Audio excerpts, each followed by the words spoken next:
Ladies and gentlemen, esteemed chair, world. I'm going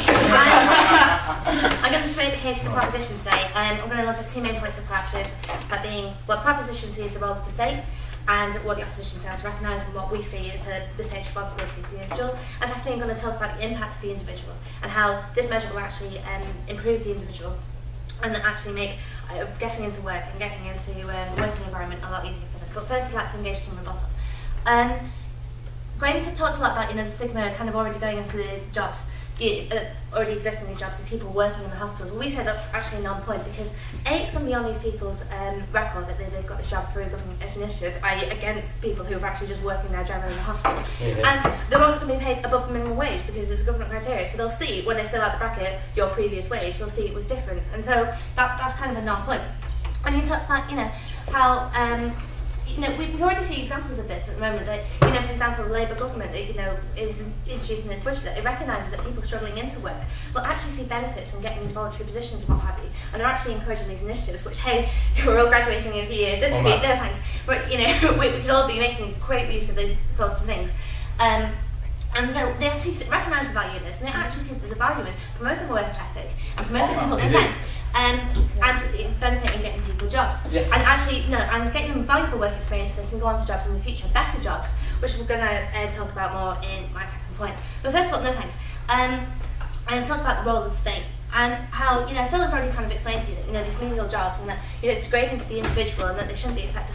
What we inside the proposition is that we recognise that there's a need in the society that these sort of jobs need to be done and they actually hold a certain worth. We've already talked about, the example brought up by James, the fact that, we need people to clean our hospitals and what have you. And what we're actually doing is that we're increasing the pool of resources that we can do. And what opposition have fundamentally failed to recognise that we're not just going to send these people into the hospitals willy-nilly and be like, okay, here's a broom, off you go. No, we're actually going to give people sufficient training so they can put it on their CVs, so they can say, well, I've received this health and safety training in the past 10 nights. And this will put me in good stead for future employment. So we think that this is a good thing. I mean, as Freddie's already talked about, it's actually going to improve the job system because, we're going to have better quality of people going onto these jobs. Go on. Okay, working for 15 hours, cleaning up shit in the park. How does that encourage social mobility? It doesn't give you any usable skills other than promptness to work. Thanks, Lee. Okay, I think another problem that we're seeing in this debate is how we see social mobility is two separate things. What we on the side see is that social mobility it's like a ladder. We're putting them on the first rung of the ladder, no thanks. We're actually giving them the opportunity to improve themselves, to improve society, and to get better jobs in the future. No thanks. Ollie previously talked about how this is actually withering away the welfare state and how the welfare state was great. What we're actually saying is that this is actually an increase in the welfare state because we're actually putting these jobs through the government and their government initiatives and their government-owned businesses. No thanks. And so we're actually encouraging this. And secondly, no thanks. Secondly, I'll talk about the impact on the individual. Phil talks about how this was going to be dehumanising for people involved. Well, we say that this actually. I mean, I hate to think that anybody here would actually disrespect people working on the streets and clean the hospitals because we all recognise it's a valuable job. Ollie, shame.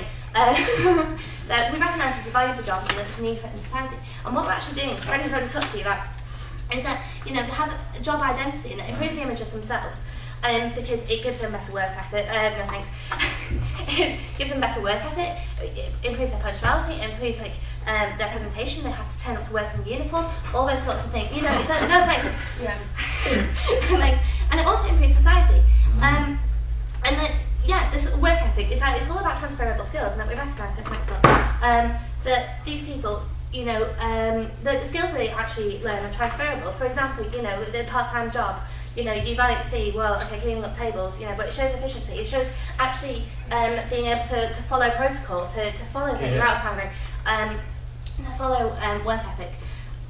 Okay, so what we're saying on the side of the proposition is that the benefits essentially outweigh the harms, and that we in the proposition, are for the individual. We are protecting the individual's rights of sort. And we see this as a good measure to bring in. So, because the individual is important, because working is important for the individual, and because it's also important for the state, and that we're actually filling a need in society for these jobs to be filled, and that we're actually drawing from a job market that is pre-existing and as yet unwilling to actually cooperate with this, and we're actually encouraging these people to do so, and it's going to improve society as a whole. I beg you to propose. Well done.